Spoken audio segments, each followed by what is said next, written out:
ইন্নী লা আ'লামু আয়াতান, নিশ্চয় আমি নবীজি কোরআনে কারীমের এমন একটা আয়াত সম্পর্কে আমার জানা আছে, লাউ আখাযান নাসু বিহা, যদি দুনিয়ার সকল মানুষ একটা আয়াতকে তাদের জীবনকে ফিট করত, একটা আয়াতের আমল যদি তারা ঠিকঠাক মতো করতে পারত, লা কাফাতহুম, তাহলে তাদের মুক্তির জন্য এই একটা আয়াত যথেষ্ট হয়ে যেত। জোরে বলেন সুবহানাল্লাহ। কয়টা আয়াত বলেন? শুধুমাত্র কেবলমাত্র একটা আয়াত। একটা আয়াত আমি আপনি যদি আপনার জীবনে ফিট করতে পারতাম, নবীজি বলেছেন লা কাফাতহুম, তাহলে তোমাদের জন্য একটা আয়াত দুনিয়া এবং আখিরাত উভয় জাহানে যথেষ্ট হয়ে যেত। সুবহানাল্লাহ জোরে বলেন। সে আয়াত কি? আল্লাহ বলেন, وَمَن يَتَّقِ اللَّهَ يَجْعَل لَّهُ مَخْرَجًا وَيَرْزُقْهُ مِنْ حَيْثُ لَا يَحْتَسِبُ। আল্লাহর কোন বান্দা বান্দি যদি আল্লাহকে ভয় করে চলতে পারে, তাহলে সকল বিপদ আপদ থেকে আল্লাহ তার মুক্তির ব্যবস্থা তৈরি করে দিবেন। জোরে বলেন সুবহানাল্লাহ। ওয়ায়ারযুকুহু মিন হাইসু লা ইয়াহতাসিব, এবং এমন জায়গা থেকে তার রিজিকের ব্যবস্থা করবেন, রিজিক তৈরি করে দিবেন, রিজিক সে পাবে যেখান থেকে রিজিক পাওয়ার ব্যাপারে তার কল্পনাও ছিল না। জোরে বলেন সুবহানাল্লাহ। এই জন্য আমরা সব সময় আল্লাহকে ভয় করে চলবো। এবার নবীজি বলেন, পরাইতু রাজুলাম মিন উম্মতি, আমি আমার আরেকজন উম্মতকে দেখলাম, কদ খাফা মিজানুহু, কাল কিয়ামতের ময়দানে তার নেক আমল এবং গুনাহগুলো যখন ওজন দেওয়া হইতেছে, তার নেক আমল এবং গুনাহগুলো ওজন দেওয়ার সময় তার নেক আমলের পাল্লা হালকা হয়ে গেছে এবং গুনাহের আমলের পাল্লা ভারী হয়ে গেছে। জোরে বলেন নাউযুবিল্লাহ।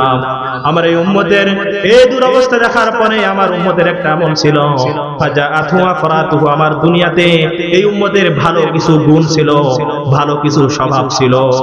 ভালো কিছু স্বভাব বলতে আমার উম্মতের ভালো একটা গুণ ছিল যে যখন সে মানুষের সাথে কথা বলতো, হাসি মুখে কথা বলতো, মানুষের সাথে খুব ভালোভাবে লেনদেন করতো, কোনো মানুষের কষ্ট দিত না, কোনো প্রাণীর কষ্ট দিত না, ইত্যাদি অনেক ভালো গুণ তার ভিতরে ছিল।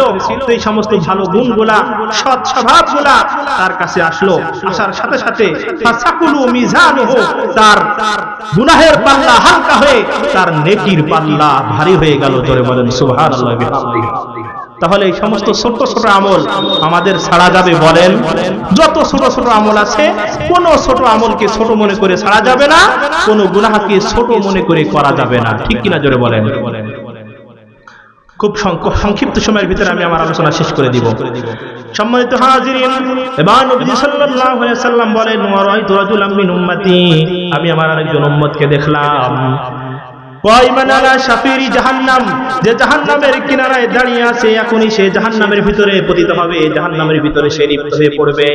তো তার এই দুরবস্থা দেখার পরে হাজাহু ওয়াজিলুহু মিনাল্লাহি তাআলা, তখন আমার এই উম্মতের একটা নেক আমল ছিল যে সে যখন আল্লাহর কথা শ্রবণ করত, যখন কোরআন হাদিসের কথা শ্রবণ করত, তখন তার অন্তর নরম হয়ে যেত, তার অন্তর গলে যেত। আপনারা এখন কোরআন হাদিসের কথা শুনতেছেন, নরম, আপনাদের মন এখন নরম না শক্ত? জোরে বলেন তো। নরম। নরম এবং আল্লাহর ভয়ে আল্লাহর কথাগুলা শুনে, কোরআন হাদিসের কথাগুলো শুনে আপনাদের মনগুলা কি হয়ে যাচ্ছে? গলে যাচ্ছে, নরম হয়ে যাচ্ছে। ঠিক কিনা? জোরে বলেন। তো এই আমলটা এসে কি ফায়দা দিল ওই উম্মতের? নবীজি বলেন, ফাস্তানকাযাহু মিন যালিক, আমার উম্মতের ওই যে আল্লাহর কথা যখন শুনতো, কোরআন হাদিসের কথা যখন শুনতো, আল্লাহর জিকির যখন তার কাছে করা হতো, তখন তার অন্তর নরম হয়ে যেত। তার এই অন্তর নরম হয়ে যাওয়ার আমলটা তার কাছে আসলো এবং জাহান্নামের কিনারা থেকে তাকে দূরে সরিয়ে দিল, ওয়ামাযা, এবং সে জান্নাতের রাস্তায় হাঁটা আরম্ভ করে দিল। জোরে বলেন সুবহানাল্লাহ। আল্লাহ বলেন, অন্তর যে নরম হয় তার জ্বলন্ত প্রমাণ হলো কোরআনে কারীমের সূরাতুল আনফালের ভিতরে আল্লাহ বলেন, ইন্নামাল মুমিনুনা আল্লাযীনা ইযা যুকিরাল্লাহু ওয়াজিলাত কুলুবুহুম ওয়া ইযা তুলিয়াত আলাইহিম আয়াতুহু সাদাতুহুম ঈমানা। আল্লাহ মুমিনদের পরিচয় দিতে গিয়ে বলেন, ইন্নামাল মুমিনুনা, আমার ওই সমস্ত বান্দা বান্দি হলো প্রকৃত মুমিন, ইযা যুকিরাল্লাহু ওয়াজিলাত কুলুবুহুম, যখন তাদের কাছে আমি আল্লাহর কথা স্মরণ করানো হয়, আমি আল্লাহর কথা যখন তাদের কাছে আলোচনা করা হয়, তখন তাদের অন্তরগুলা গলে নরম হয়ে যায়। তাহলে অন্তর গলে নরম হওয়া, এটা হলো ঈমানদার ব্যক্তির আলামত। ঠিক কিনা? জোরে বলেন।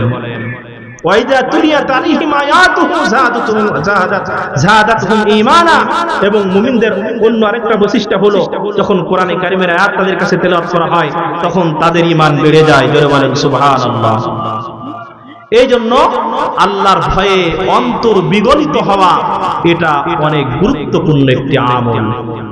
সম্মানিত হাজিরিন, এবার নবীজি বলেন ওয়ারাইতু রাজুলাম মিন উম্মতি, আমি আমার আরেকজন উম্মতকে দেখলাম হুবিয়া ফিল নারি, যে তার চূড়ান্ত ঠিকানা জাহান্নামের ভিতরে দিয়ে দেওয়া হয়েছে।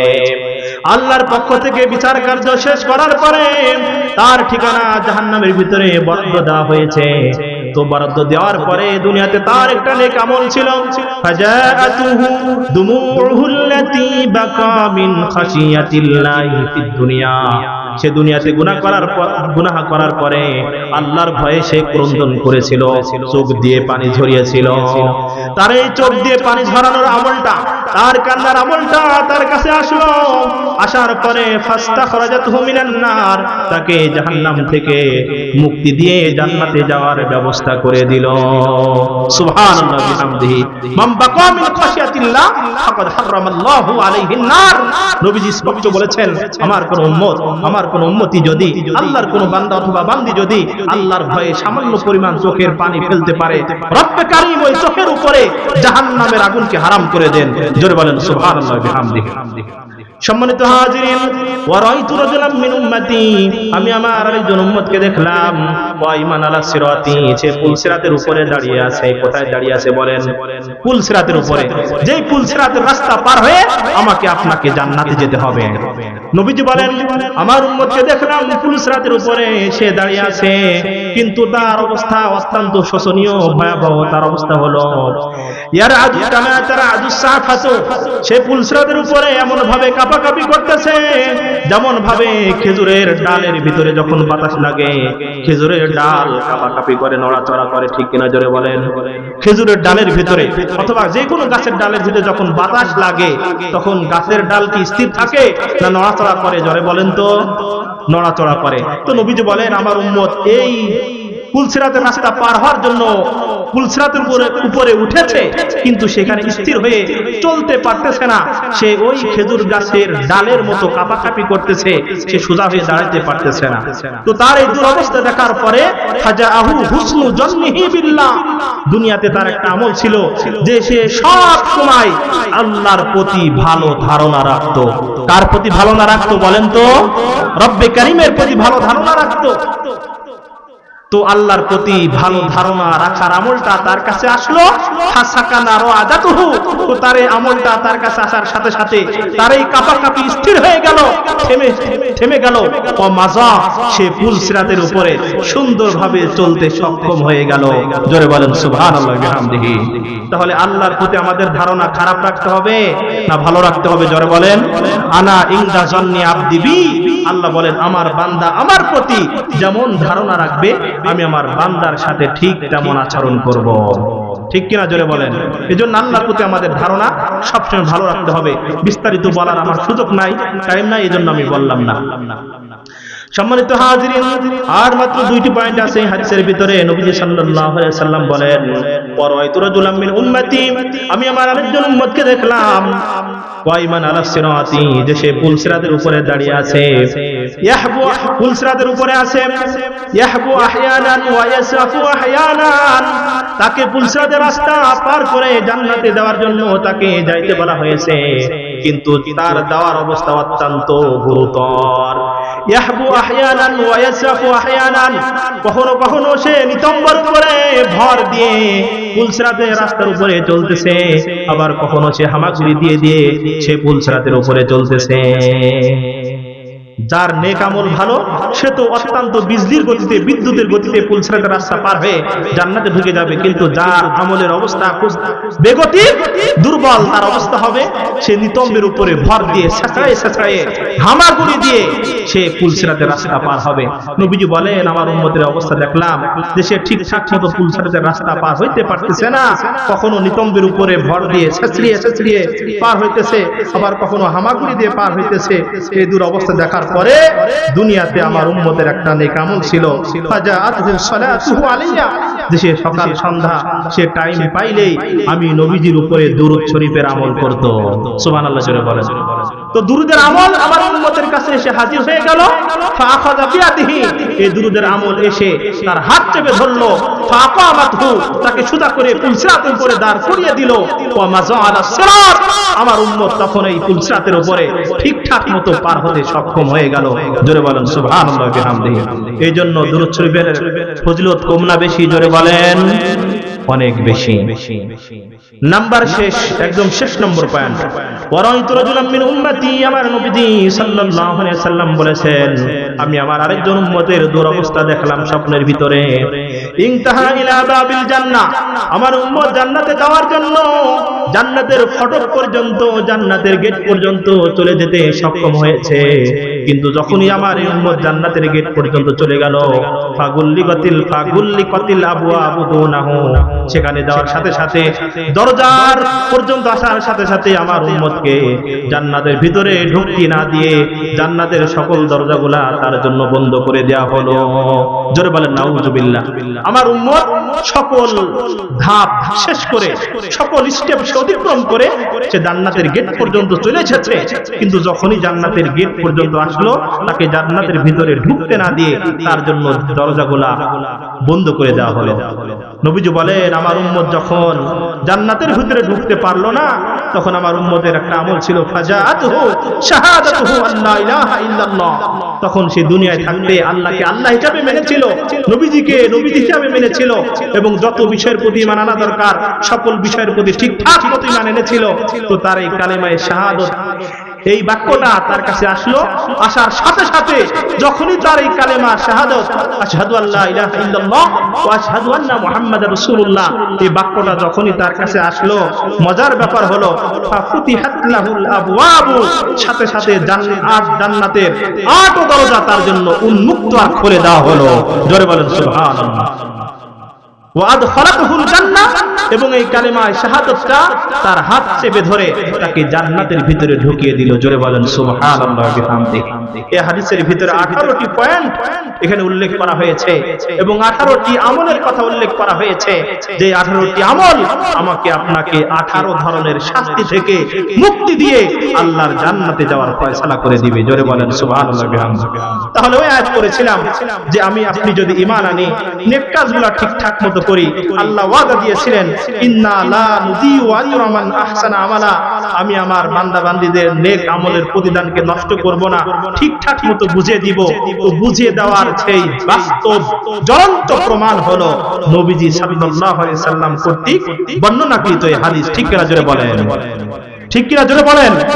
18 ধরনের আমল, 18 ধরনের শাস্তি থেকে আমাকে আপনাকে কি দিবে বলেন? মুক্তির ব্যবস্থা করবে। তাহলে নেক কাজ করার দরকার আছে কিনা ভাইরা আমার বলেন তো? অবশ্যই আছে।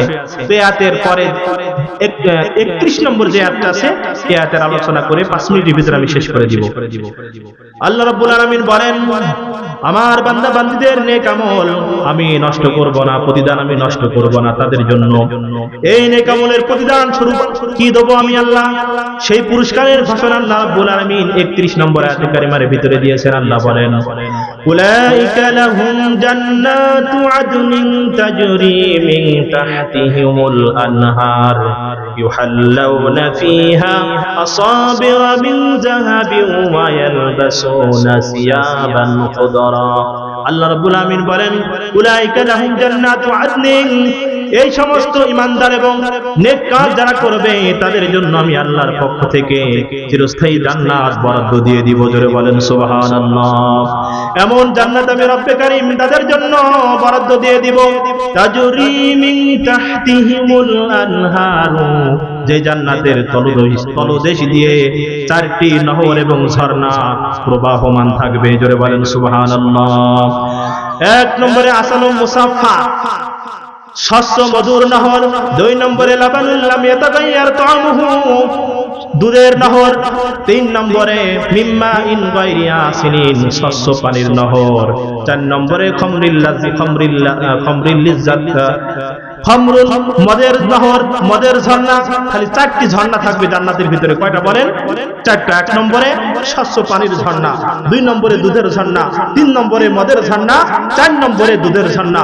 এই 4টি ঝর্ণা রব্বে কারীম জান্নাতীর ব্যক্তিদের জান্নাতের তলদেশ দিয়ে প্রবাহমান করে দিবেন, জারি করে দিবেন। জোরে বলেন সুবহানাল্লাহ। সম্মানিত হাজিরিন, শুধু তাই নয়, আল্লাহ বলেন ইউহাল্লাউনা ফিহা আসাবিরা মিন যাহাব। আল্লাহর যে সমস্ত বান্দা বান্দীদের জন্য রব্বে কারীমের পক্ষ থেকে জান্নাত বরাদ্দ দিয়ে দেওয়া হবে, তাদেরকে আল্লাহ রাব্বুল আলামিনের পক্ষ থেকে আর বালা পরানো হবে, অলংকৃত করা হবে। জোরে বলেন সুবহানাল্লাহ। ইউহাল্লাউনা ফিহা আসাবিরা মিন যাহাব। আল্লাহ বলেন আমার যে সমস্ত বান্দা বান্দী আমার চির সুখের জান্নাতের ভিতরে জায়গা বরাদ্দ পাবে, তাদেরকে আমি আল্লাহর পক্ষ থেকে স্বর্ণ দ্বারা অলংকৃত করানো হবে, স্বর্ণের বালা পরিয়ে দেওয়া হবে। জোরে বলেন সুবহানাল্লাহ। সম্মানিত হাজিরিন, এবার এখানে একটা হাদিস আপনাদের সামনে উল্লেখ করি। এই হাদিসটি মুসলিম শরীফের ভিতরে এসেছে। হযরত আবু হাযিম আলাইহির রাহমাত তিনি বলেন, কুনতু খালফা আবি হুরায়রা, একবার আমি নবীজির বিশিষ্ট সাহাবী আবু হুরায়রার পিছনে অবস্থান করেছিলাম। ওয়া হুয়া ইয়াতাওয়াজ্জাউ লিস-সালাতি, তখন আমি দেখলাম যে নবীজির সাহাবী হযরত আবু হুরায়রা রাদিয়াল্লাহু তাআলা তিনি কোন এক নামাজ পড়ার জন্য ওযু করলেন। ফাকানা ইয়ামুদ্দু ইয়াদাহু হাত্তা তাবলুগা ইবতাহু। আল্লাহর নবীর সাহাবী হযরত আবু হুরায়রা রাদিয়াল্লাহু তাআলা ওযু করার সময় তার মুখ ধৌত করার পরে যখন তিনি হাত ধুইতেছিলেন, তখন তার হাত নিয়ম অনুযায়ী কোন সহ না ধুয়ে তিনি বগল পর্যন্ত ধৌত করলেন। কি পর্যন্ত ধৌত করলেন বলেন? বগল পর্যন্ত ধৌত করলেন। এই দৃশ্য দেখার পরে হযরত আবু হাযিম আলাইহির রাহমাত তিনি কিংকর্তব্য বিমূঢ় হয়ে গেলেন, আশ্চর্য হয়ে গেলেন। আর ভাবলেন ওযুর ভিতরে তো আমাদের শিখানো হয়েছে, আমরা তো জানি কোন সহ ধৌত করা ফরজ, ঠিক কিনা? জোরে বলেন। আপনারা কি কোনোদিন শুনেছেন যে ওযুর ভিতরে বগল পর্যন্ত ধৌত করা ফরজ? শুনেছেন নাকি ভাই? কোনোদিন শুনেন নাই।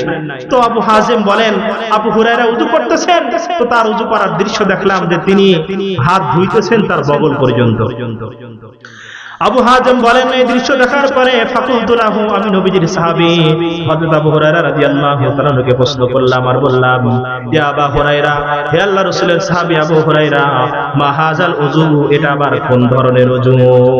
এমন ওযু তো আমার জীবনে কোনোদিন দেখি নাই। এই কথা শোনার পরে ফাকালা, নবীজির সাহাবী হযরত আবু হুরায়রা রাদিয়াল্লাহু তাআলা বললেন, আনতুম হাহুনা ইয়া বনি ফারুখা, হে ফারুক বংশের লোক।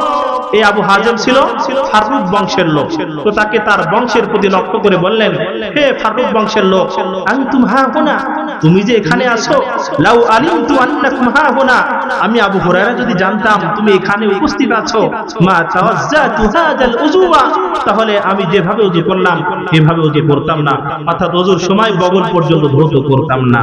তবে শোনো আবু হাযিম, আমি কেন ধুলাম?